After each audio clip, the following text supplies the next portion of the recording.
is. Good morning. The September 29th, 2021 meeting of the Board of Estimates is now called in order in the interest of promoting health and safety as we continue to battle COVID-19. The Board of Estimates continues to meet virtually at this time. Before I turn it over to Comptroller Henry, would like the listening audience and viewing audience to know that City Administrator Shorter is sitting in for the mayor today. As we proceed, at this time, I would like to call up Comptroller Henry for any corrections, additions, or noted abstentions to today's agenda. Thank you, Mr. President. On pages 4 and 5 of today's agenda, Department of Real Estate assignment of tax sale. First, please delete all references to 1243 Glendon Avenue. And second, under recommended purchase price for 1302 Sargent Street, please delete $14,260.79 and insert $34,833. Under recommended purchase price for 1328 Sargent Street, please delete $20,254.82 and insert $35,167. Under protests on pages 55 to 56, item number 7, Bureau of Procurement, contract number 08000, 800 megahertz radio facilities maintenance agreement. Statements of opposition have been received from Veterans Enterprises Consulting Services, LLC, Key Community, Matthews Development Corporation, the PDC Group, Barbara Robinson, and Black Steel. Under deferrals and withdrawals on page 78, Department of Public Works, Office of Engineering and Construction, partial release of retainage, WC number 1405, repaving, utility cuts, and sidewalk restoration at various locations is being deferred until October 6th. The following items are being moved to the non-routine agenda. On pages 4 and 5, Department of Real Estate, assignment of tax sale. On page 55 and 56, item number 7, Bureau of Procurement, contract number 08000, 800 megahertz radio facilities maintenance agreement. No items are being moved to the routine agenda. The following abstentions have been received by the board. I will be abstaining on page 3, Office of the Comptroller reimbursement. Director of Public Works, Jason Mitchell, is abstaining on pages 23 and 24, items number 22 and 23, Department of Public Works personnel. And on page 102, item number 5, Department of Public Works, travel, Yosef Kabede. And those are all the abstentions we have received. We have received no votes and no rejection of recommended awards. Thank you, Mr. President. Thank you, Mr. Comptroller. I now would like to direct the board's attention to a memorandum from my office dated September the 27th, 2021, identifying matters to be considered as routine agenda items, together with any corrections or additions that have been noted by our comptroller. At this point, I would like to entertain a motion to approve all items contained in the routine agenda. So moved. Second. It's been moved and properly seconded. All those in favor of approving the routine agenda, please say aye. Aye. Aye. All those opposed, please say nay. The ayes have it. The routine agenda has been adopted. Now on to our first item from a non-routine agenda perspective. It can be found on pages 4 through 5 on the Department of Real Estate assignment of tax sale certificate. This involves the sale of now 2 vacant properties to the Southwest Partnership.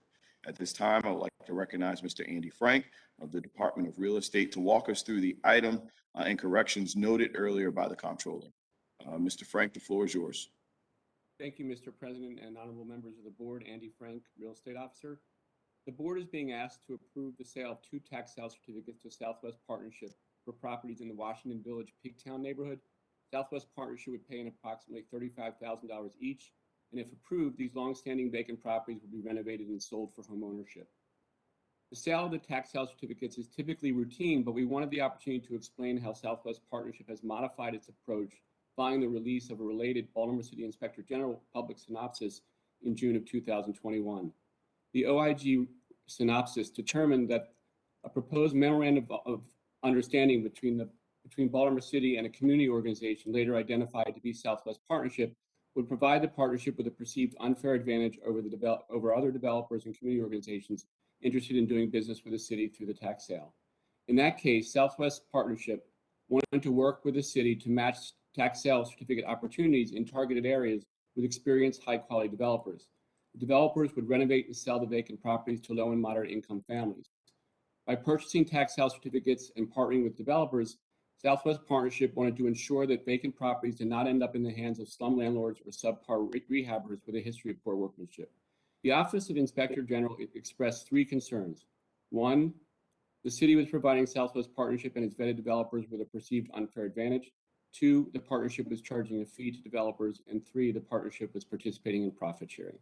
Southwest Partnership disagreed with these findings, but as I shared in an email to the Inspector General in the Mayor's office, the partnership modified the process to address the OIG's concerns.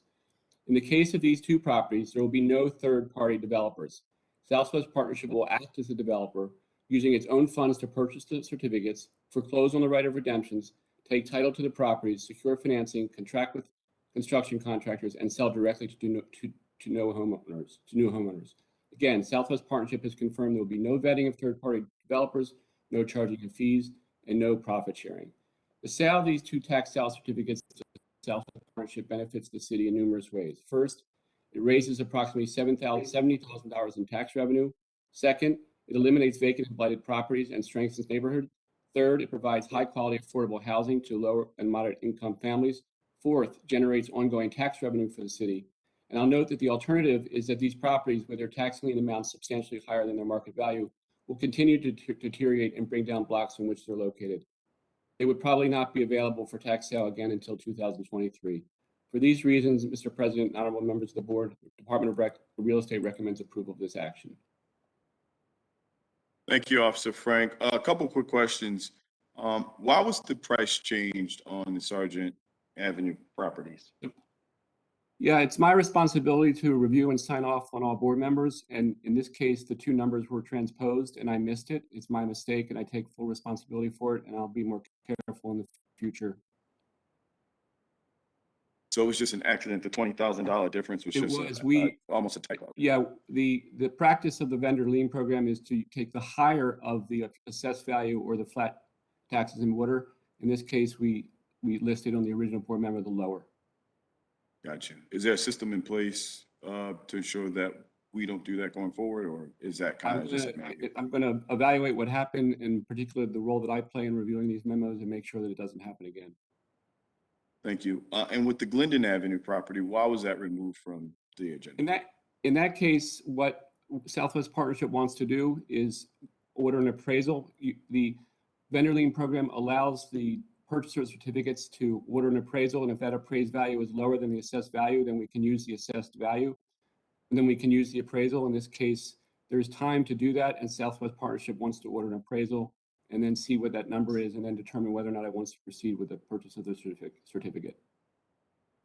And we didn't get an appraisal for the Sargent Avenue properties either, right? No, typically we use the assessed value, but the purchaser certificate has the option of ordering an appraisal. And in most cases, the assessed value is the best indication of value.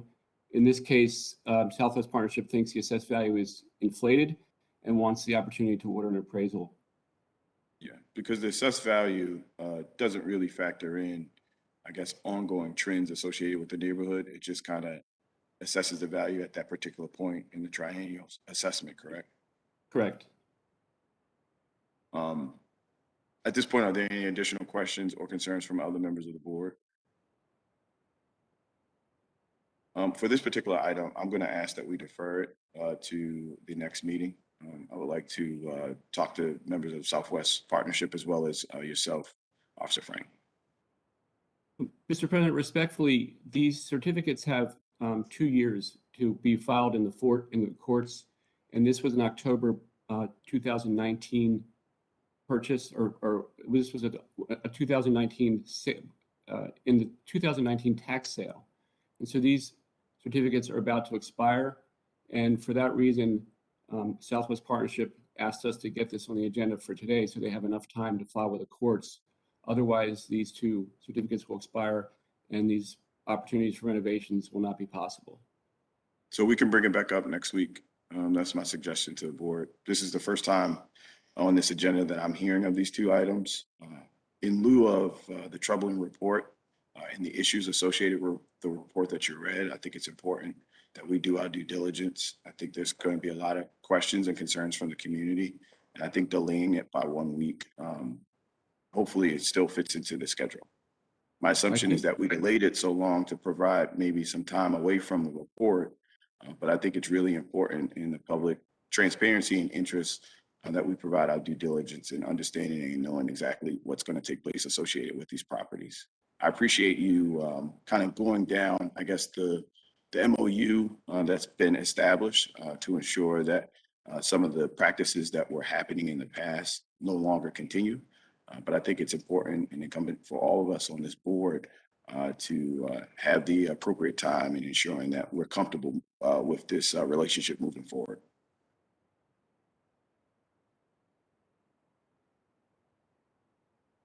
At this point, are there any questions or concerns from other members of the board? Hearing and seeing none, thank you, Mr. Frank, for your time. We're going to move on. Mr. Comptroller, I see your hand raised.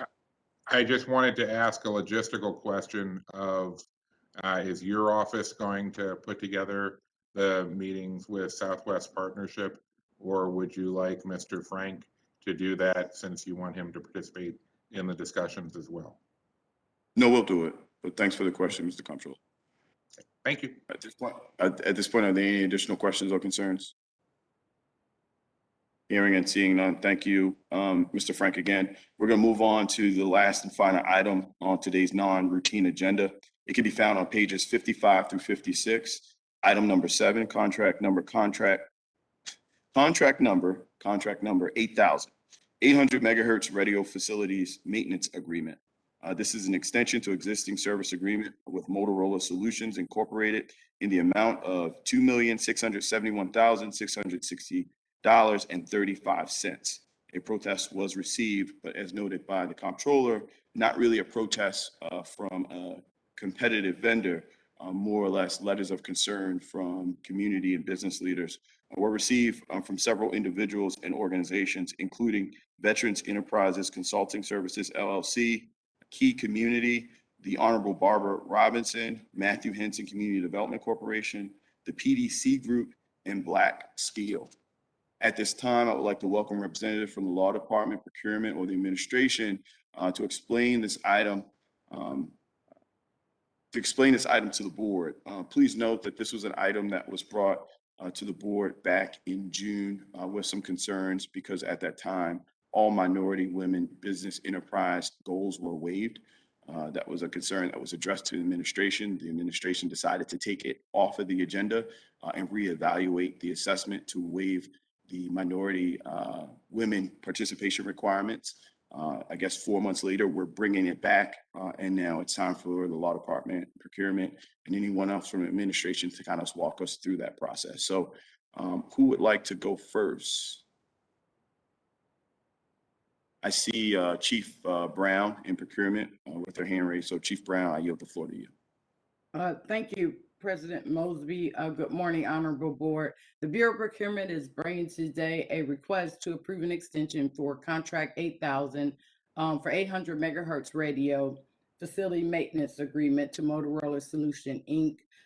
This request is being asked for continuity of governmental operations, and it is our intent to publicly solicit.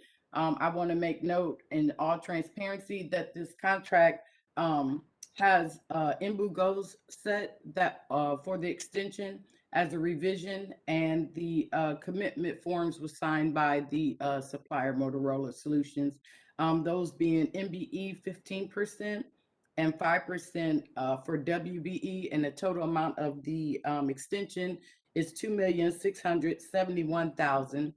and $660.35.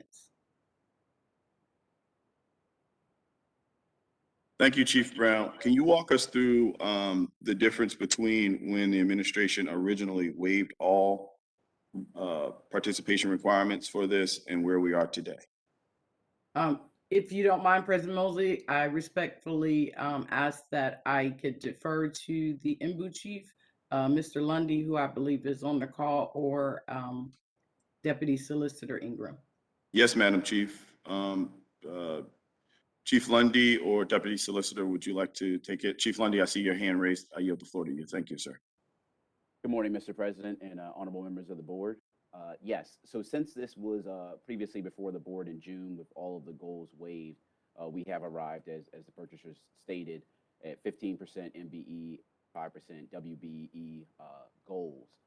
For IMBU, this is a corrective action. Contract did not previously have any goals. We wanted to ensure that there would be MBE and WBE participation on this extension without having to wait for the next contract to come due before we put the goals in place. What I did in reaching these goals is we did a review and evaluation of the scope of the work for the contract, which has been narrowed and limits the amount of work that can be segmented. And we determined what out of the available remaining work, what can be segmented and subcontracted to MBE, WBEs, the availability of MBE, WBEs to perform the work. And this was done in conjunction with conversations with procurement, BSID, Browns, because they had also submitted a capabilities letter previously regarding the work that they did on this contract, and also Motorola. I would say the key consideration is that the prior MBE performance was achieved with a different scope of work.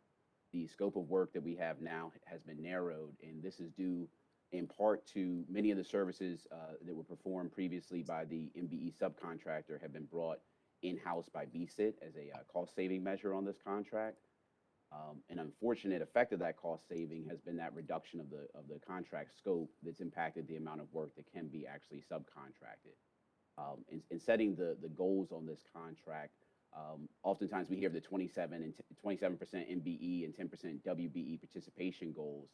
I just want to be clear that those are our annual participation goals for IMBU, and they're aspirational. We set those goals to help in our annual evaluation of seeing the effectiveness of the Minority and Women's Business Enterprise Program. But additionally, they're not quotas and they're not set goals that we put on every contract. We do a individualized basis and review of each contract and each scope of work within that contract and the availability of MBEs and WBEs to do the work. And that's in accordance with the code provisions and also the IMBU regulations. And in this case, unfortunately, in evaluating the marketplace and the past performance, we only have one MBE that has all the required certifications, specializations to work on this contract.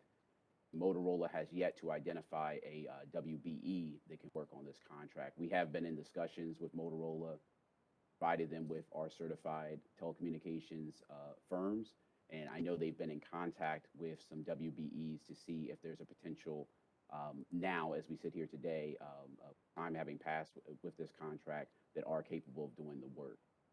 But it was very important to IMBU that we put goals in place, but at the same time recognize the reality of the availability of MBEs or WBEs to work on these contracts.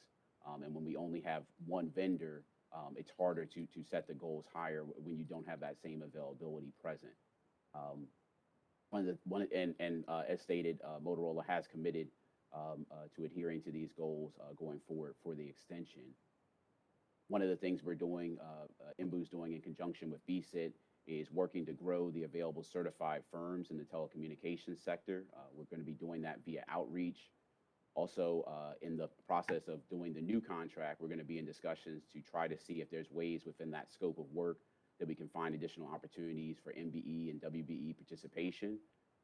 Additionally, IMBU's working to include training language in city contracts similar to the prior Baltimore apprenticeship training program, so that we can ensure MBEs and WBEs can receive training to gain any additional expertise that's needed to work on this contract and other IT contracts to avoid any aspect of future waivers as we move forward. So, Mr. Lundy, thank you for that explanation. And just for full disclosure, I had an opportunity to have a briefing with BSIT as well as with Mr. Lundy and some other members of the administration, I believe a week and a half, 2 weeks ago, regarding this particular item. At the time, I had several questions and concerns, particularly as it relates to the city performing its due diligence around the capabilities of the potential minority or women-owned businesses that could partner with Motorola on this particular contract. Mr. Lundy, I'm still having a significant amount of concerns and questions. I think unfortunately it has probably a lot to do with my background in telecommunications and evaluating this as an 800 megahertz frequency system.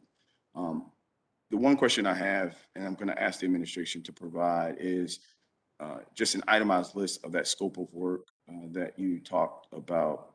You did your evaluation, and then mashing that up with the capabilities of whatever MBE or WBE approved vendors that we have to ensure that, based off of what I've heard directly from Motorola, as well as what I've heard directly from the administration, that there's only a 15% wiggle room associated with the work that we feel that this vendor can perform. So again, I'm just asking for us to look at that formal evaluation of understanding what that scope of work is in comparison to the capabilities and certifications of the MBE or WBE partners that we have identified. So we've asked that formally, and I'm asking again. So I look forward to kind of reviewing that. The next question or the next issue of concern that I'm finding, again, this is from an extension that the administration put forth with 0 MBE and 0 WBE participation requirements on the onset back in June. Pulled it off. The administration has come back with this 15 and 5 solution. The question I have is, I keep hearing that there is not much wiggle room based off of the new scope of work because the past radio work that Chief Carter, in his great wisdom and leadership, decided to bring in-house because he's been able to attract the skill set to perform those functions. And my assumption is that he brought it in-house as a cost-effective, as well as an increase of operations and efficiency just for the city perspective. So I don't think that that is the crux of the matter today. What I think the crux of the matter is, and what I keep hearing from the administration, is we're going to work over the next year to help identify the marketplace perspective in hopes that we find that there will be more available vendors as well as, prepared to kind of take on this work. Well, the confusion is, if 15% is all that we think is currently in the scope of work, that Motorola, from a proprietary perspective, is a term that the administration has consistently used. From Motorola's perspective, that 15% is all that can be given out, whether it's to an MBE, WBE, or to any sub. Finding additional subcontractors moving forward, certifying more folks, doing the training that you kind of mentioned, Mr. Lundy. I'm not sure what changes will occur between now and next year if we're successful in growing and identifying 5 other businesses. I think that there is a huge issue of that scope of work, the itemized scope of work, and the capabilities that the MBE or WBE that have been identified can kind of match up. Can you explain the what's going to change over the next year? Because the scope of work isn't going to change. But could you explain what will change over the next year if we're able to find 1, 2, or 3 other vendors associated with this 15% goal that we have, 15 and 5% goal that we have currently today? Yes, thank you, Mr. President. What I see changing is whenever we have one of these contracts come in, for one, IMBU's always going to do that market assessment at the time. So the hope is that some things will change in our marketplace in the next year. Obviously, all that is not within the control of IMBU in terms of whether there becomes more businesses that have that specialization or become certified in the area. One of the things with my outreach that I'm doing is trying to find additional people not only in the tech sector, but throughout all of our services that we offer on city contracts to become certified. We often have businesses that are right here in the marketplace that may not already be certified with MBOO. So there may be a vendor that's here that doesn't have the certification that would be able to count towards the participation goals. Beyond that, in terms of the scope of work, we are doing everything we can within the current scope of work for this extension. I will be in discussions with procurement and also BSIT so that when we write the next contract, we can have a scope of work that has the ability to have greater participation. This is the point we've gotten to in this renewal, but I don't know that the contract has to be structured that way. But obviously, it's a technical issue that I would have to give some deference to BSIT and procurement Yeah, in terms of what they Mr. require. Lundy, with all due respect, when we talk about the scope of work for maintenance and upkeep of this 800 megahertz system, nothing is going to change. The system is the system today, will be the system tomorrow, is probably the same system that we had in place over the next 5 and 10 years. I mean, you know, Motorola, the vendor that we always write these bids to, you know, their end-to-end equipment is going to change, their certifications are going to change, but as it relates to the meat and potatoes associated with the scope of work for, again, the upkeep and maintenance of the system, that doesn't change. I guess my bigger question, and I'm going to get to you, Chief Carter, but I think my bigger question for you, Mr. Lundy, if I was able to identify, say, 3 other vendors today, I don't, what changes with the 15% that MBOO is putting forward? What I'm hearing from Motorola is nothing changes. What I'm hearing from the administration, nothing changes. But what my background tells me is that there probably are other items that a certified minority or women-owned vendor can do that's left in that other 85% of the work.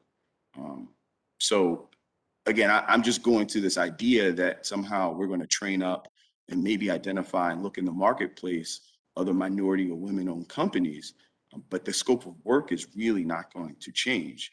And if we've done our formal evaluation, if we've done our due diligence, if we are, you know, coming from the perspective of diversity and equity to this board, and we know that these contracts, particularly these IT contracts, have historically been utilized, provided the opportunities for minority and women-owned businesses, and it seems systematic.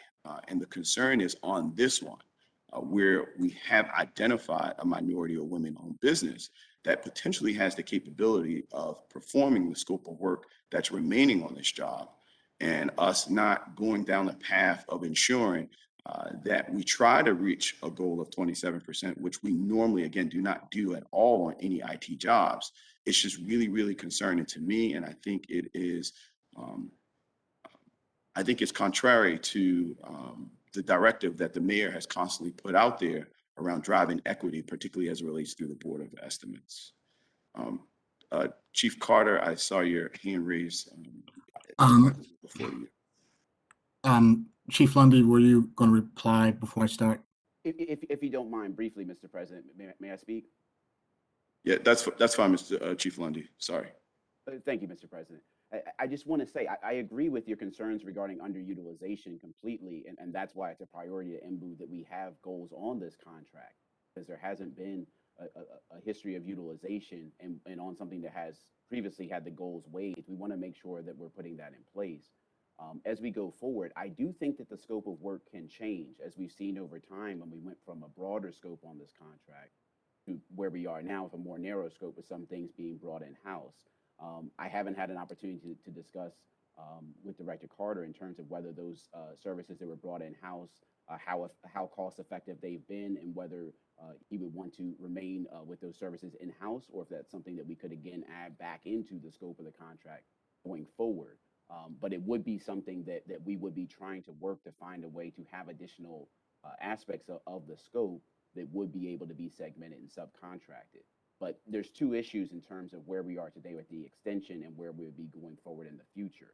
As to the extension, as we sit here today, this is the applicable amount of work that can be segmented to the subcontractor that's available under the agreement.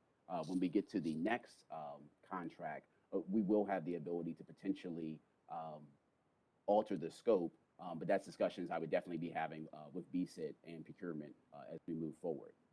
Now, with all due respect, Chief Lundy, who provided you with the information that the scope of work, that the 15% that we've identified is the only thing inside of the scope of work that a vendor outside of Motorola could perform for this particular job? That'd be a combination. That would be the determinations of my office in reviewing the scope, the information that I've gained from meeting with BSIT and their representations regarding the work that was brought in-house to narrow the scope of the work of the contract, and also the representations of Motorola and the capabilities of what Browns has done historically on the contract with the things that were within the scope of the work at the time. Again, I think that we can't compare, we're trying to compare apples to oranges. I appreciate you saying that you've done the evaluation. I appreciate the fact that you've leaned on BSIT from their subject matter expertise to help you do that evaluation. What I don't find helpful to our discussion right now is looking at the historic work that this prime vendor has given out to its subs. That wasn't based off of the end all be all capabilities of those subs. That was just based off of the work that was segmented to provide opportunities for the subs on that particular contract. So I think what has to happen from the administration, and what I've constantly asked from the administration, is that when we look at that full scope of work and we compare it to the capabilities of whatever approved minority or women-owned business that we have out there, what are the disconnects? What are the things that they are not capable of doing, that they do not have the certification to do, that they do not have the insurance and bonding to meet the needs of the city or the needs of Motorola here? That is the discussion that I am really interested in having, and that I have not been able to really receive from the administration over the past week and a half since we had our original discussion. Chief Lundy, before I go to Chief Carter again, is there any additional points or information that you would like to provide to the board? Yes, Mr. President. Just addressing that directly, it's my understanding, respectfully, that was what has been undertaken in what BSIT did in looking at the scope of the work that existed originally under the contract, what was brought in-house and the narrowing, and what exists. They had an understanding of what Browns could do based on the original scope of work. Not just simply what Motorola was giving them, but what they were capable of doing under that contract. And once the things were subtracted from the scope, this is what we're left with. So it has been in coordination with BSIT in doing that evaluation of what actually exists of available work for the subcontractor. Yes, sir. Well, that's definitely, Chief, what I'm interested in evaluating. I want to see that itemized scope of work, and I would like to better understand and know whatever approved minority or women-owned business does not have the ability to do. I do have one additional question, Chief Lundy, before we move on to Chief Carter. When I look at the goal that has been set forth, it's 15 and 5, 15 minority, 5 women. 15 plus 5 obviously equals 20. So obviously, I think that we've identified 20% of the work inside of this contract could be segmented away from Motorola. Is that accurate? Yes, that's correct. Okay, so if that is the case, and I think it's been determined that Motorola has tried, and there are no approved WBEs, however, there is an approved MBE, why wouldn't the MBE for the 20% that we know of to date have access and the opportunity to perform 20% of the work? For one, I would say we're still trying to determine. I haven't heard back from Motorola on the WBE side. There are approved telecommunication WBEs. It's because of the particularized nature of this contract and the scope of work. They were reaching out at the time to ensure or make the determination, that is, as far as whether those WBEs had all the requisite certifications and expertise to undertake the work. So I left the goals in because I did want to give opportunities not only for MBEs, but for women-owned businesses as well, and encourage Motorola to continue to try to work and seek out to try to get that participation on this contract and not just completely close out the opportunity for women. Yes, sir. Well, in my discussion with Motorola, I believe it was yesterday, my days are running together. They've determined that they could not find any capable in the marketplace women-led companies to perform any of that work. So I'll ask that you go back and you communicate with Motorola to ensure that what they've communicated to me is accurate. And then if that is the case, it would appear that there will be at least some wiggle room to potentially move up the minority participation in this particular contract. Thank you, Chief Lundy. Do you have any additional questions or concerns at this time? No. No. Okay. At this point, I'm going to move to Chief Carter from Baltimore City IT Department. I believe you had your hand raised earlier, Chief Carter. Sure. Good morning, Council President and members of the board. A number of things that I was going to say, Chief Lundy provided, but I wanted to give a couple of context points for the board to consider, because one, this is a critical service that we do receive. And as we look at that service, it includes things such as inspecting and maintenance of our towers for 800 megahertz systems, the radio repair, facility maintenance, network and security monitoring, on-site support 24/7 and 365 days per year. It provides us service that we deeply and truly need to maintain that 800 megahertz system. And to that end, we hired additional talent just recently.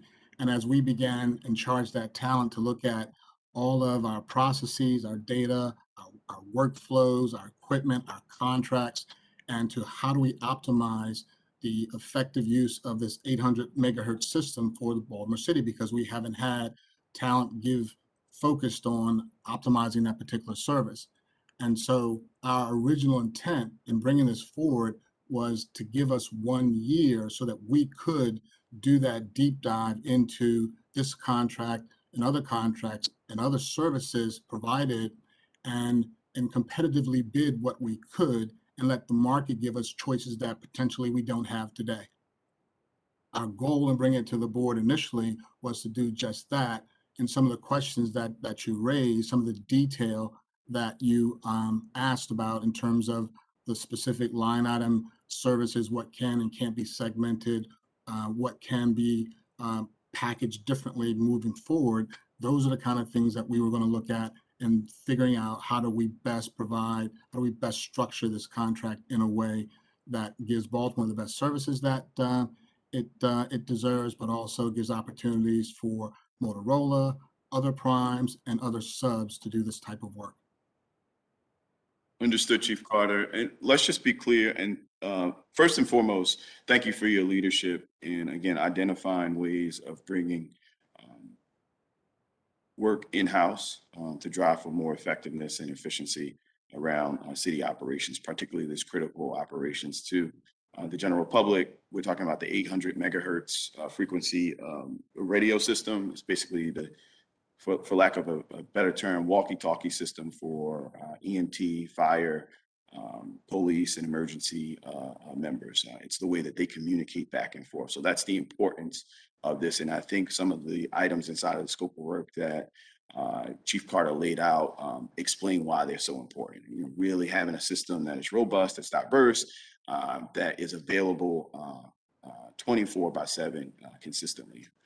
It's critical to emergency operations. Again, I think that the concern is, and again, let me be really clear, is that this was brought to this board originally in June, 4 months ago, with zero minority participation and zero women business participation goals, which was problematic and which is why we pulled it off. In over 4 months, we've gotten to this point. And I think what I'm constantly asking, and I'm going to continue to ask the administration, is I would like to see the analysis associated with the scope of work that we have currently outlined in this particular extension, in a comparison of the characteristics, the certifications, and the qualifications of any approved vendors that we currently have in our MBE, WBE program. I think that we can quickly do that analysis and quickly come to the understanding that there's only 15 or 20% of the work that is out there that could be segmented for MBE, WBE goal. I want to also be very clear to this board. It is not my motivation, Mr. Lundy, for us to do this evaluation over the next year and potentially try to drive a work that we were able to build up the skill set in-house to drive that back outside to kind of develop the 27% goal that we all try to achieve when we look at these types of jobs. So that is not at all the motivation of my stance or my position or my concern today. I want to be very, very clear because I think what Chief Carter has done really should be an example throughout many of the administration agencies about how we can pull work in-house. We know from a cost-effective and cost efficiency perspective, many times we gain from that. So with that said, at this point, are there any questions or concerns from other members of the board? Hearing and seeing none, I'm going to allow, is Motorola on the phone? Is Barbara Zitek or any members of Motorola here that would like to speak up? Okay, hearing and seeing none. Good morning, Sorry. Mitch Nowak here from Motorola. We appreciate the partnership. We appreciate, continuing the continuity of service for that mission critical system, and believe that we are working very well together with the city to identify and grow that MBE opportunity where it is applicable. So we are here to serve, and we are thankful for the partnership. No, thank you, Mitch. And I see Barbara camera, your camera just popped on. Would you like to say anything, Barbara, at this point? No, thank you, Mr. President. Everything Mitch said. Okay, thank you so much, Barbara and Mitch. At this point, we're going to turn it over. As the comptroller noted earlier, it's not a formal protest because these individuals do not represent companies that were part of this bid process or are related to it. These are just community members. Like we've done in the past of other things, we've allowed folks from the community to, come speak to us on behalf of their perspective associated with the business that we have before the board. I'm going to provide 2 minutes for each person that I call up to give their testimony, provide their opinion of the board. We will not take direct questions from these members directly to the administration. However, you can definitely air out your concern. If that generates a question inside of the board, then we will proceed from there. The first person I have on my list is Mr. Colby Smith, Managing Director of Black Steel. Mr. Smith, are you on the line?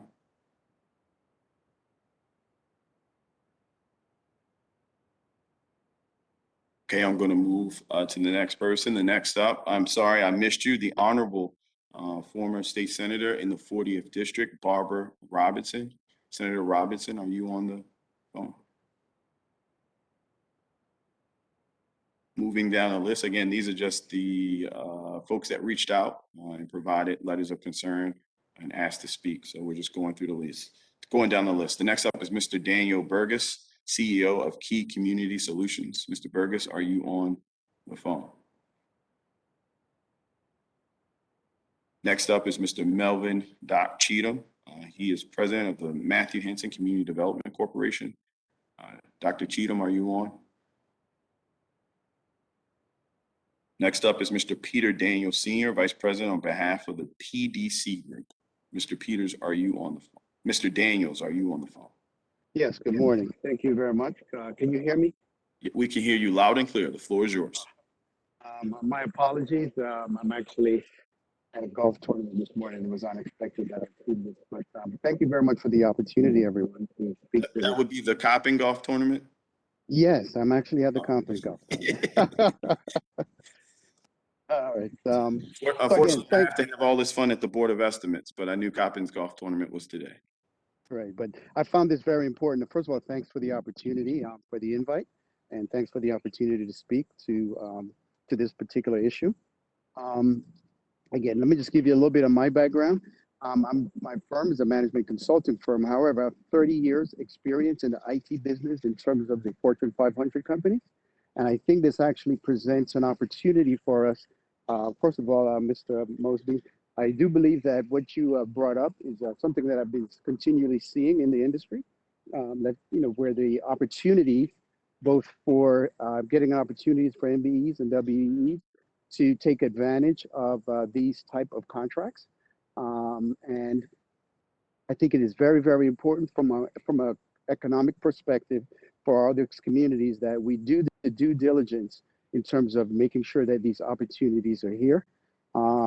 Contracts like these tend to continue for a very extended period of time. So if we do not take advantage of the opportunity to get MBEs and WBEs in, I think what it is, it's actually going to be a missed opportunity. I do agree that sometimes they need to be skilled up, but that is the opportunity that we're looking for, right? To get them skilled up, get them in a position to succeed, and leveraging organizations like Motorola, who is a well-known organization. We should be able to try and take advantage of that, working closely with Motorola to extend these opportunities, these types of training, these type of careers within our community. Again, thank you very much. Appreciate it. No, thank you for your civic engagement and coming on and providing your background and concerns about this particular issue. To that point, just again for the record, Chief Lundy, how long has this contract been in place? Do you have that right off the top of your head? I don't have it right in front of me. I'd have to defer to. Okay, I believe I was thinking it's like 14 years or something like that. I see the hand raised of Comptroller Henry. Comptroller Henry, the floor is yours. Well, in the agenda, it says that the board approved the initial award on June 23rd, 2016.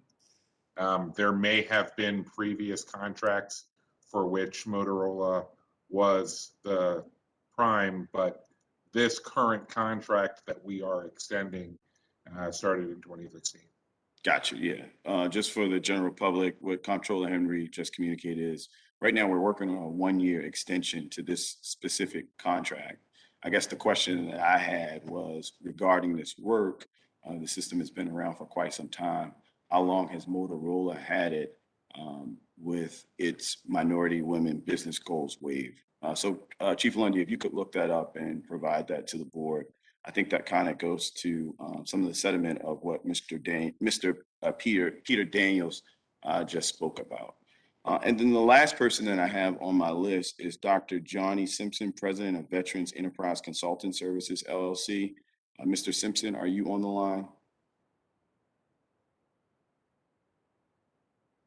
So that's it. At this point, are there any additional questions or concerns from other members of the board?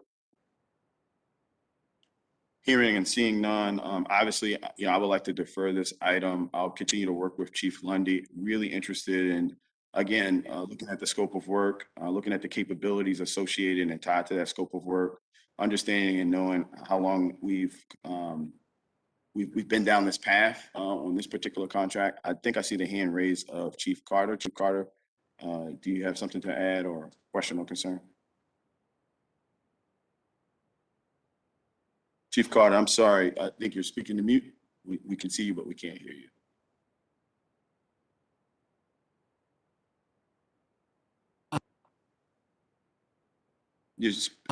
We can't hear you. Sorry about that. Yeah, sorry about that. I'm sorry, Council President, but I think I heard you say deferring this item. And I Yes. request if we could approve it. This contract expires, I believe, tomorrow, the 30th of September. Well, see, this is an issue, and this is not your issue, Mr. Carter, and I appreciate you providing that information, but this has literally been out there for 4 months. My questions, my concerns regarding this have not changed, and that's about the participation. Now, I appreciate the fact that I believe last week we were able to have a briefing, but for the administration to literally wait to the last minute to put this on the agenda, and particularly knowing the severity and nature of what this system provides to the safety and welfare of our citizens is absolutely unacceptable. I think that through emails I provided to the administration, this was one of my points a couple of weeks ago, that this thing has kind of sat out there without any communication from the administration. And I was fearful that the administration would bring this to the board in certain level of urgency for us to go along and just pass this on.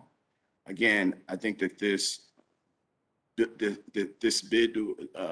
extension was brought to this board from a business as usual perspective, again, waiving all of the minority women-owned participation, Now, the administration literally waits to the last second to bring it back in front of the board, for the board to do its work in front of the public.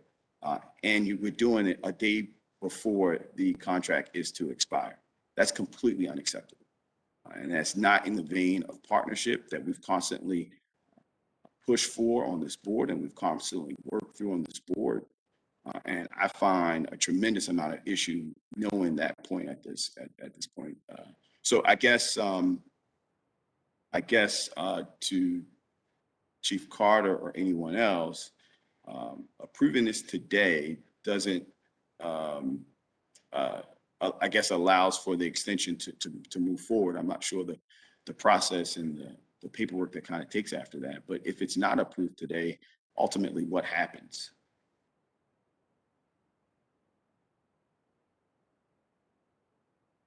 I would like someone from the administration to answer that question.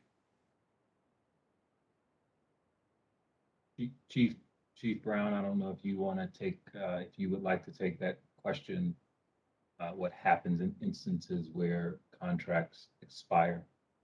I think before you do, Chief Brown, it's important to say that this, as Director Carter has mentioned, this is a critical contract and provides for critical infrastructure services that we do not want to expire. Yeah, so knowing the criticality, Mr. Shorter, why did the administration decide to put it on the Board of Estimates agenda the day before that expiration? What I will say, Mr. President, is that and I want to appreciate all of the staff who over the last 4 months have been working with you in your office and with Motorola to accommodate the new goal setting. So this is a contract ultimately that has already been approved by this board. In this extension action of what we are attempting to do and what Motorola is voluntarily doing is submitting to additional goals. Yeah, so again, we have not been part of the discussion, unfortunately. We've attempted and asked to be part of the discussion for the past 4 months. It was actually an email from the Council President's Office General Counsel to the administration calling out this issue, that we did not want to put it back on the Board of Estimates in a frame of urgency. Not that there's some ulterior motives here. I'm not going to be the one to judge that. But my concern was that the administration, knowing the criticality of this, would decide to bring this issue to bear for discussion and public discourse right at the edge of the contract expiring. If you could allow me to finish, with the potential that there was no other alternative for the board but to approve whatever was brought to the board. City Administrator Shorter, I yield the floor to you. Thank you, Mr. President. What I would say is that this contract, the extension action was brought to this board months ago. That I would not credit the team of staff who work really hard day to day for our city with bringing this action late. This ultimately, thanks to your leadership, the comptroller's leadership, and the mayor's, we are changing what has been a long time pattern, and that is to say that this contract has not had goals. We now do, and are bringing this action based on the feedback from this board months ago. Let me be really clear. The reason that the administration didn't pass this bill 4 months ago is because we pulled it off of the routine agenda to the non-routine agenda to question the administration on this practice of waiving these types of goals when we have MBE and WBEs that are qualified to perform the work. So that is what happened 4 months ago.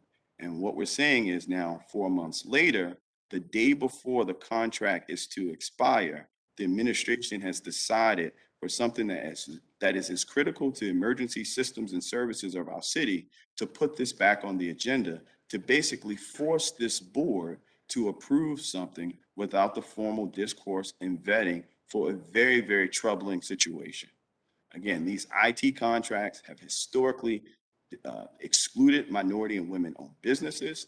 We've constantly waived these things, just like this administration attempted to do on this particular contract and this extension 4 months ago. That is completely unacceptable. This board has consistently talked about moving in a new direction and not keeping status quo and business as usual procedures on this board.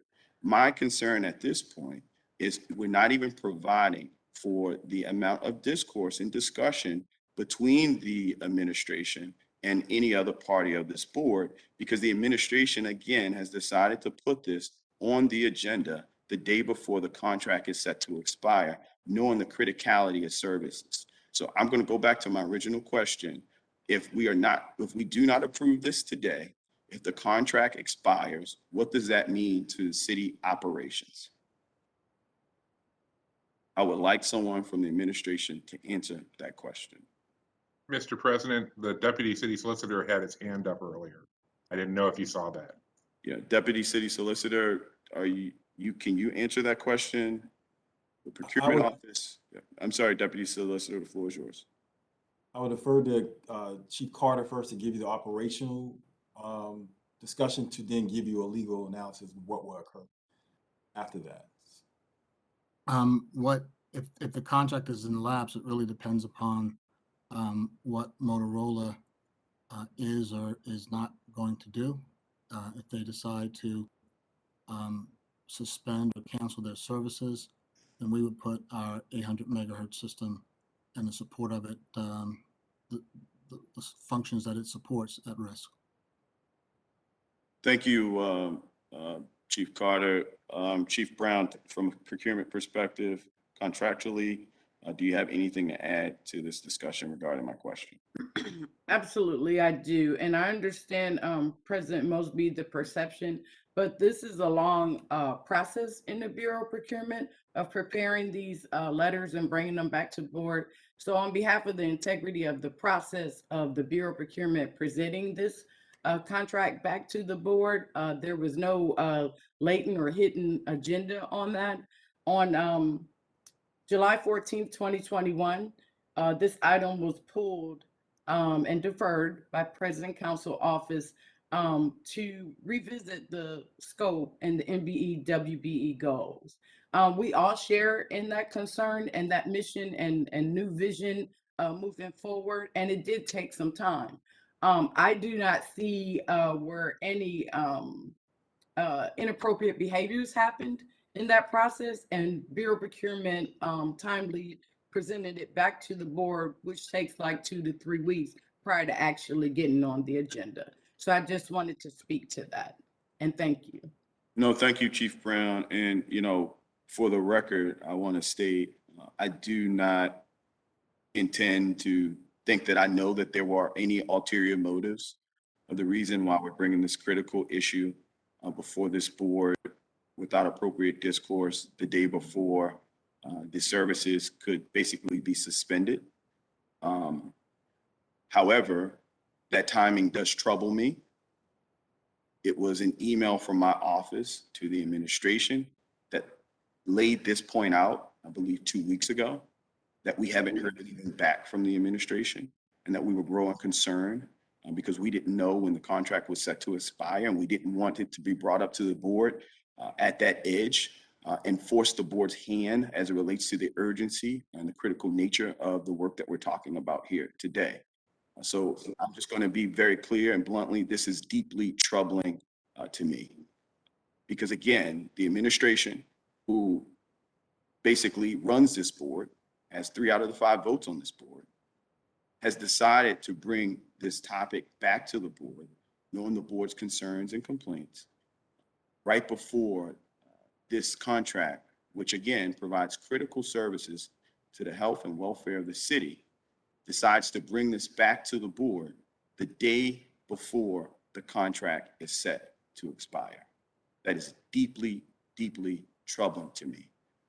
Despite the decades of this board consistently allowing these contracts to come through, waiving requirements, ensuring that we were blocking out minority and women businesses, it appears that the administration is putting this board in no other posture but to vote this out, knowing the troubles that we have from a health and safety and welfare perspective of our city with our emergency, our fire, our police, men and women that go out every single day to protect the lives of citizens. And this is a vital part to their communication. At this point, are there any other questions and or concerns from members of the board?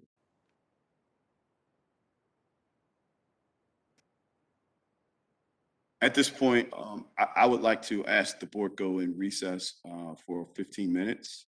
It is 10 o'clock. I hear the bells ringing. I'll bring us back at 10:15, but I would like to, again, put us in recess for 15 minutes. Any questions or concerns before we go into recess? Thank you.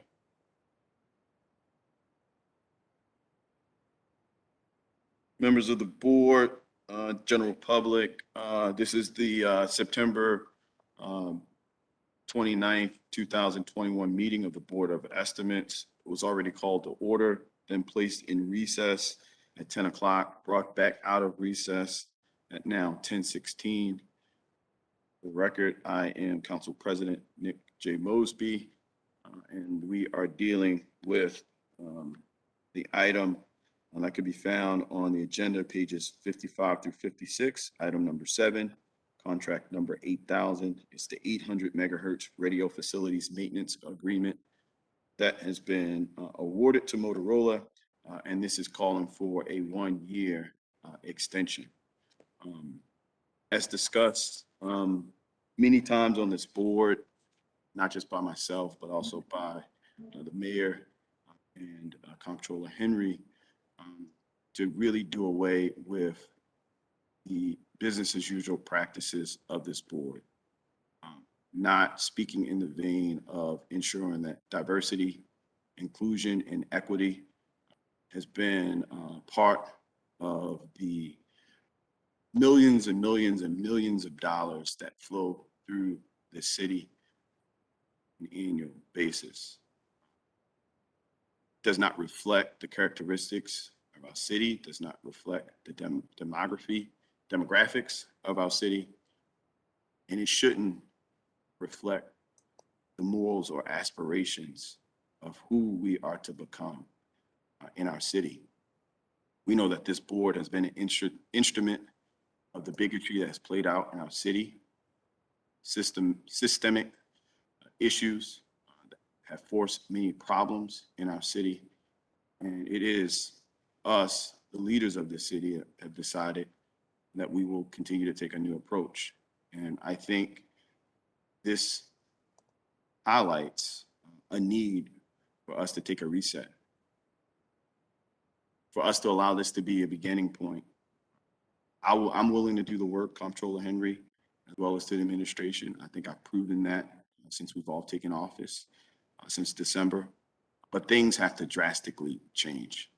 The fact that this extension was put on this agenda and was pulled off by my office to highlight that there was no participation in this was a problem.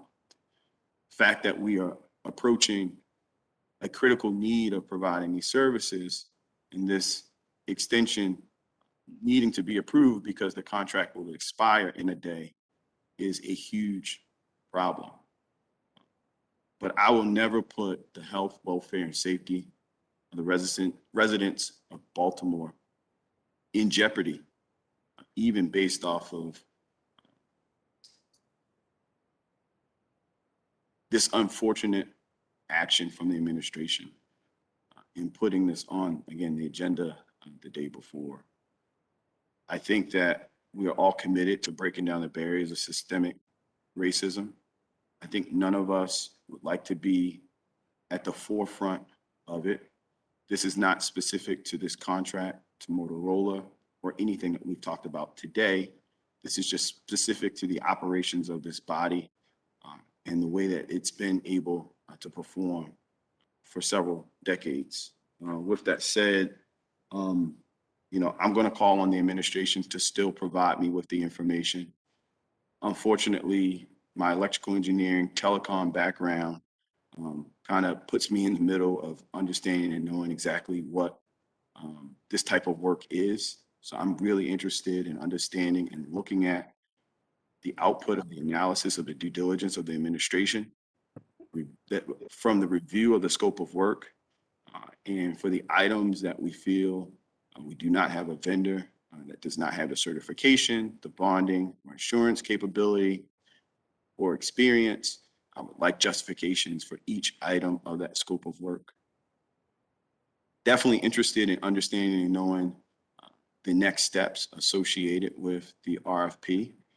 I'm going to demand of the administration that I be part of that from the beginning, so we do not run into this issue come the next contract associated with this particular issue. I'm going to also demand of the administration that we provide particularly critical, urgent items like this, timely access for public discourse on this particular body. Again, I'm not going to stand in the way and play any games and ask for an emergency procurement for these services. We're in the midst of a global pandemic where hundreds of our residents have died of COVID-19. We know that variants are taking off. Our children are afraid, seniors are afraid. So this idea of creating this public scary around not having access for our emergency folks to communicate with one another is not the position of leadership that I'm willing to participate in. With that, we're going to vote this out today, but I will stress to the administration that understand and know this is not to happen ever again. If there's a critical item, that we know that it's a critical item, we will provide this board the ability to communicate and have that public discourse to ensure that we are all on the same page, particularly knowing that the administration has 3 out of the 5 votes here. So with that, are there any additional questions, concerns, or comments from any members of this board? Ms. Comptroller, the floor is yours. Thank you, Mr. President. I won't be long. It's just that listening to your comments reminded me that I believe the administration is in the process of reviewing the procurement process on a very high level.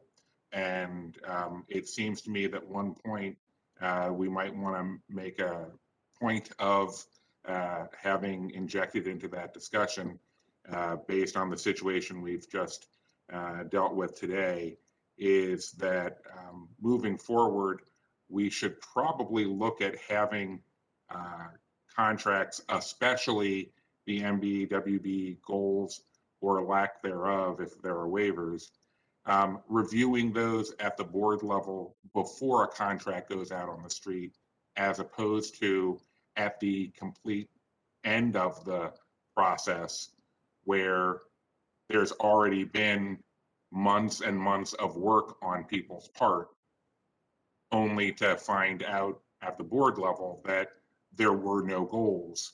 And so there is nothing to be done at that point.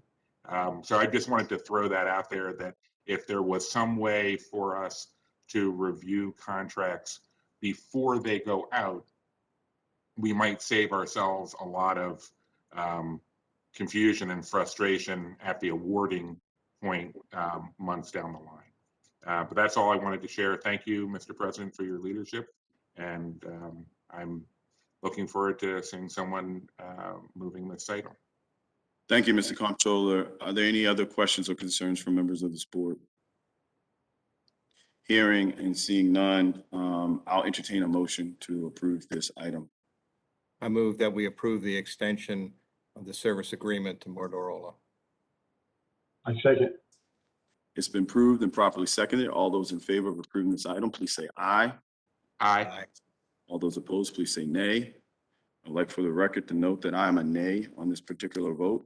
This item passed the Board of Estimates today with a 4-to-1 vote. Are there any additional questions or concerns, general information that members of the board would like to bring up at this time before we close? Hearing and seeing none, there's no new business before the board at the desk. We will recess until bid opening at 12 noon. The Board of Estimates will reconvene on Wednesday, October the 6th at 9 a.m. I'd like to thank everyone for tuning in. Baltimore, we love you.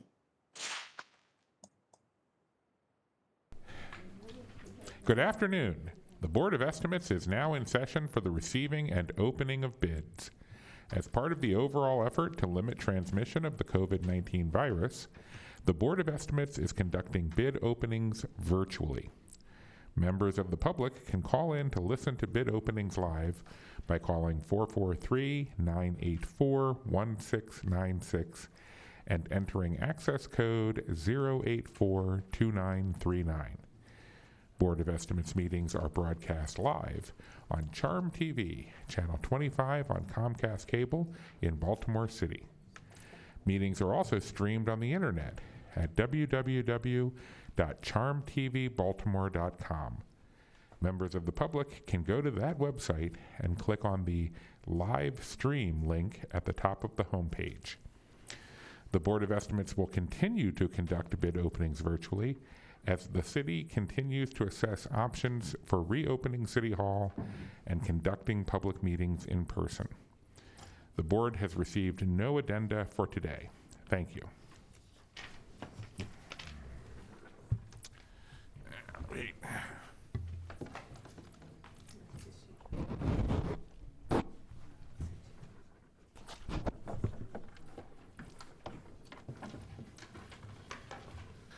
Okay. Proposal number 1 from the Department of Public Works, WC 1257, Falls Road and vicinity, water main replacements.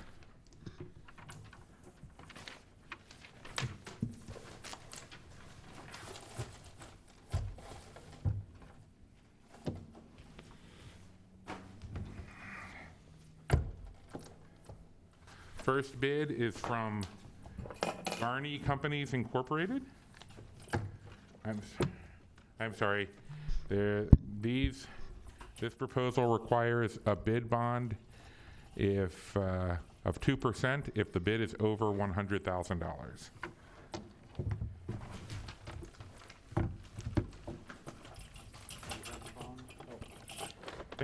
Well, I have a copy of a bond.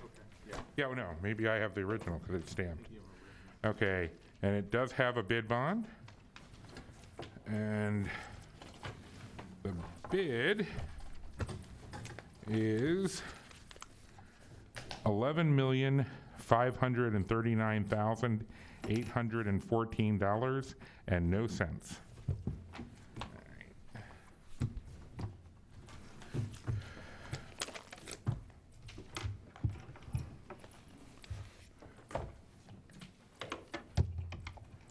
The next bid is from Anchor Construction Company. I'm sorry, Anchor Construction Corporation. With a bid bond. And a total bid of $13,615,280 and no cents.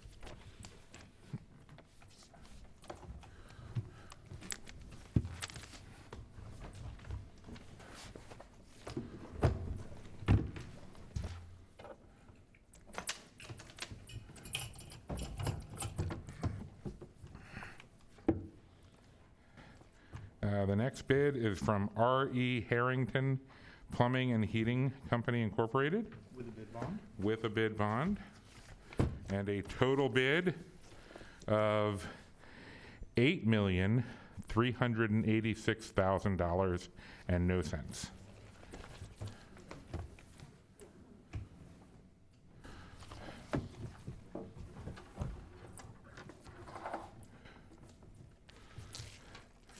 The next bid is from Civil Construction LLC with a bid bond and a total bid of $11,512,457 and no cents.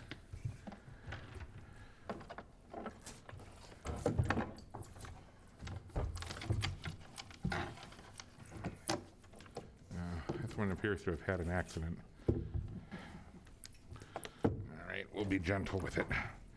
The next bid is from Metra Industries with a bid bond and a total bid of $8,809,995 and no cents.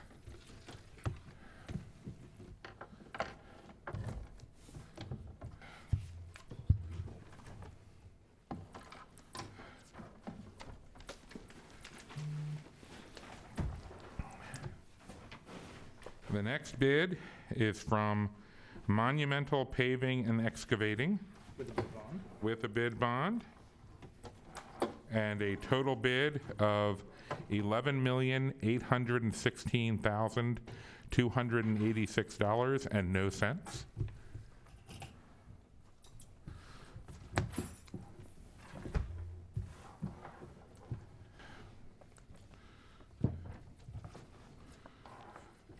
The next bid is from J. Fletcher Creamer and Son Incorporated. You have a bid? Nope, I got it. You got it? Here, yeah. With a bid bond and a bid of $8,681,693 and no cents.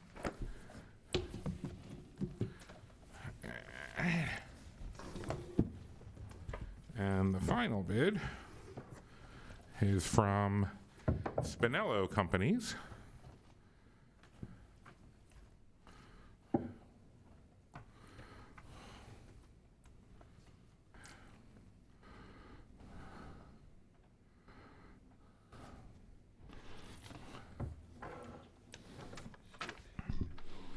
I have what appears to be a copy of a bond.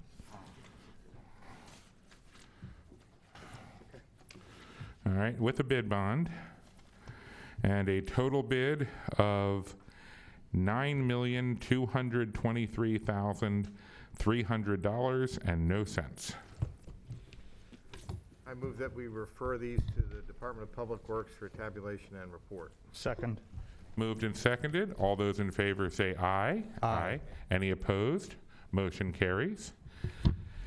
Next up, from the Department of Recreation and Parks, proposal RP 21809, Riverside Park Athletic Field Improvements, with a bid bond required of 2% if the bid is over $100,000.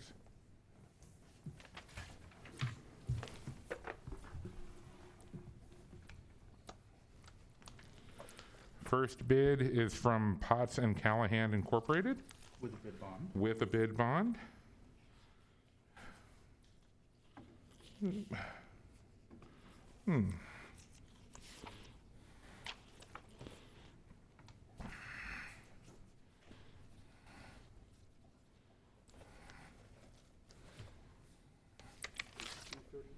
$232?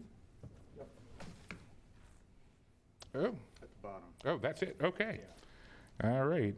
The, with a total bid of $2,895,000 and no cents.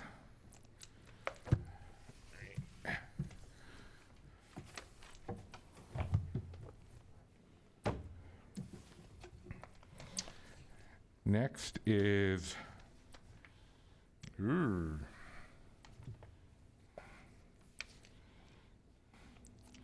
looking for a better copy of the McDonald Landscape Incorporated With a bid bond. with a bid bond and a total bid price of $3,600,000 and no cents.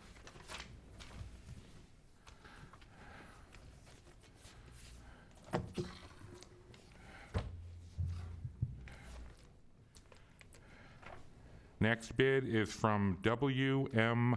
Schlosser Company Incorporated With a bid bond. with a bid bond and a total bid price of $3,922,000 and no cents.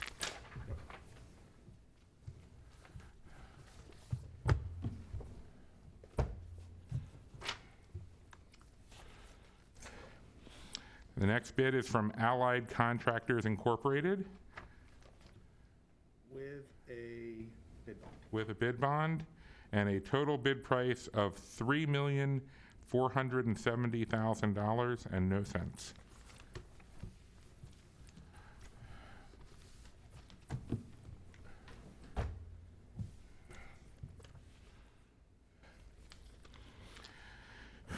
Next is from DSM Properties LLC with a bid bond with a bid bond and a total bid price of $2,993,184.60.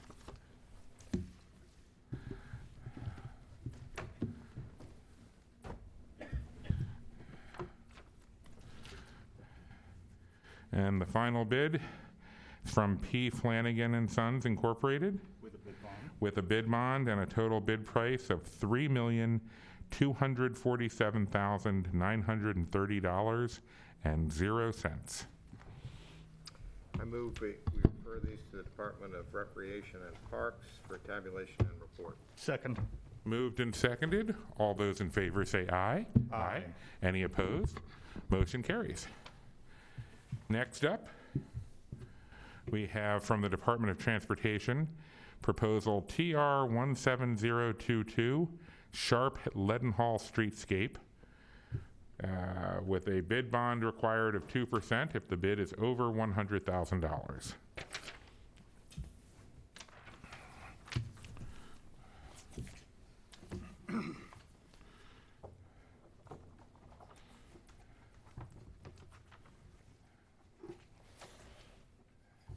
First bid is from Manuel Luis Construction Company.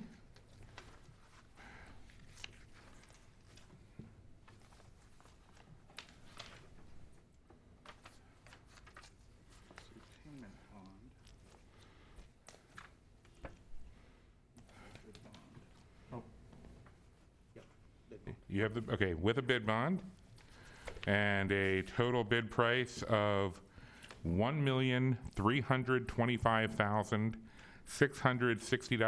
$1,325,660.23.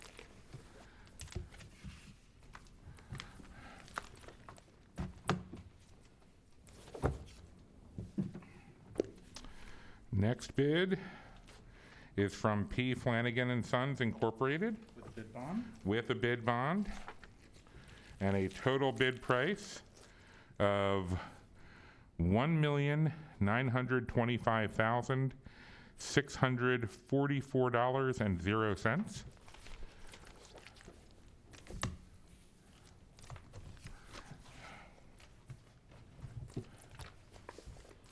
All right, I've got the bid bond on the front cover Okay.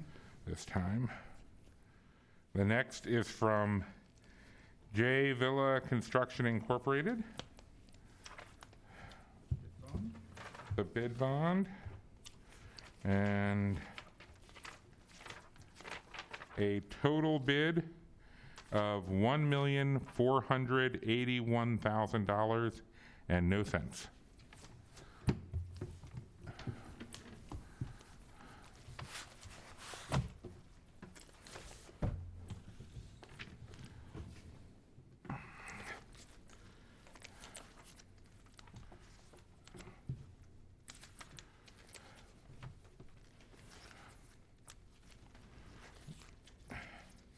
Next bid is from Allied Contractors Incorporated With a bid bond. with a bid bond and, oop.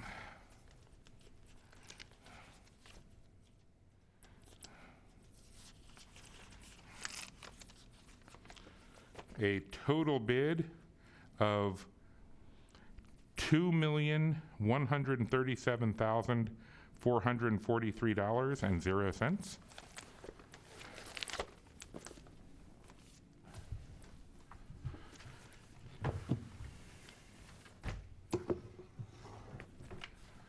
Next bid is from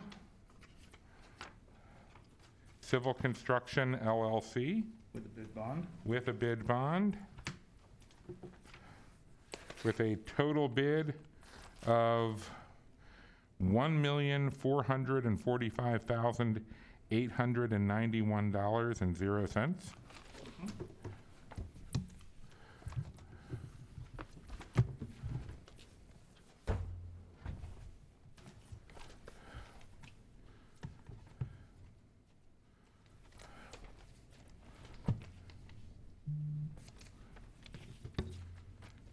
The next bid is from E&R Services Incorporated With the bid bond.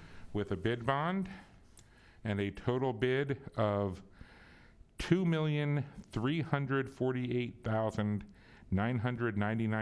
$2,348,999.00.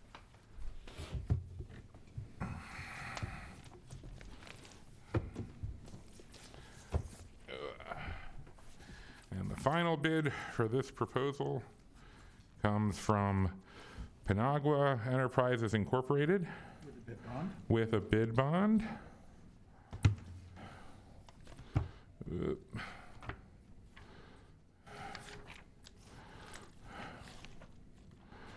No.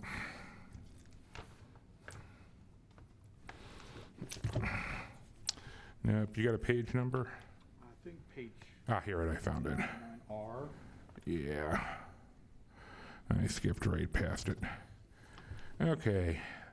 And a total bid of $1,300,534.50. Yes. All right. I move that we refer these to the Department of Transportation for tabulation and report. Second. Moved and seconded. All those in favor say aye. Aye. Any opposed? Motion carries. All right. The next proposal from Bureau of Procurement, B50006174, electronic fire alarm systems. There is no bid bond required for this.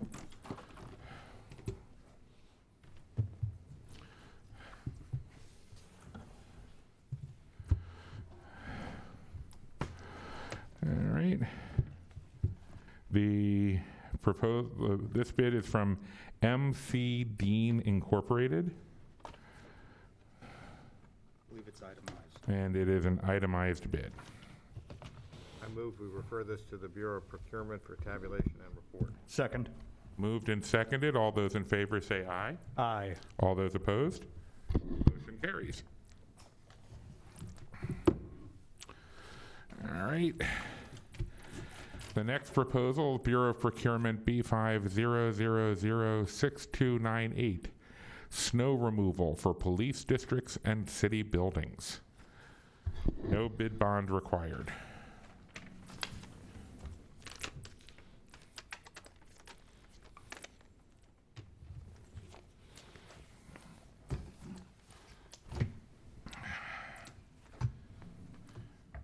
First bid is from ASB2 Enterprises Incorporated.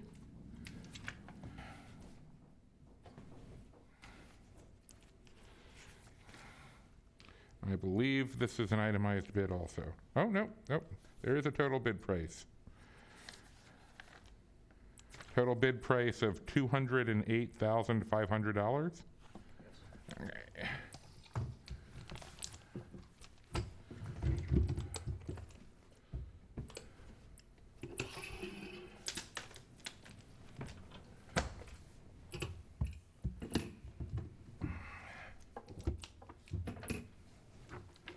Next bid is from Tiffany's Hauling LLC with a total bid price of $284,450.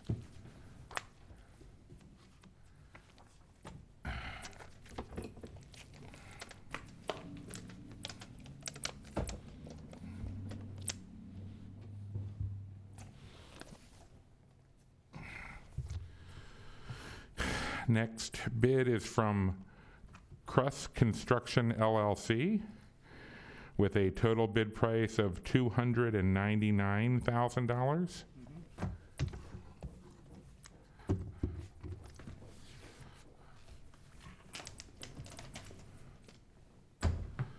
Next bid is from C&W Construction Company with a total bid price of $179,800.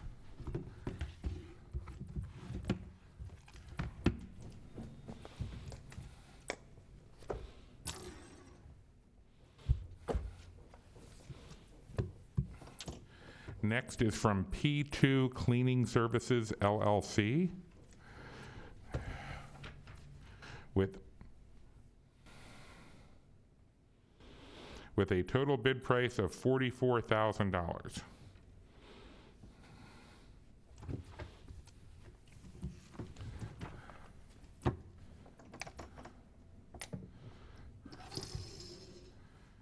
And the final bid for this proposal is from Lorenz Incorporated with a total bid price of $211,600. I move that we refer these to the Bureau of Procurement for tabulation and report. Second. Moved and seconded. All those in favor say aye. Aye. Any opposed? Motion carries. Next proposal from Bureau of Procurement B50006305 pipe repair clamps. No bid bond is required.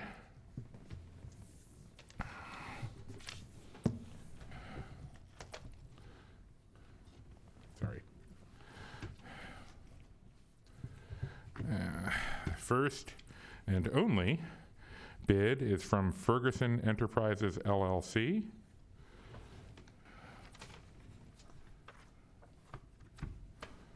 Do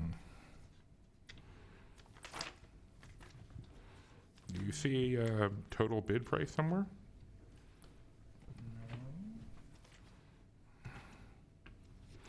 Well, I'm seeing a number of prices, so I'm going to assume this is an itemized bid. I would think so. It looks like there's different types of clamps. Yeah, that would make sense for clamps. Yeah, item 1, Adams style repair clamps. 2 is full circle repair clamps. 3 is tapped full circle, yeah. Yeah. So we have one from Ferguson, and it is an itemized bid. And I move that we refer it to the Bureau of Procurement for tabulation and report. Second. Moved and seconded. All those in favor say aye. Aye. Any opposed? Motion carries. And the seventh and final proposal on our agenda today is from the Bureau of Procurement, proposal B50006308, paper cuts, various sizes.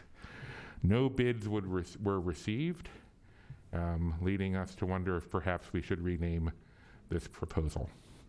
Okay, I think with that, all business before the board is concluded. So the Board of Estimates will stand in recess until next Wednesday, October 6th at 9 a.m.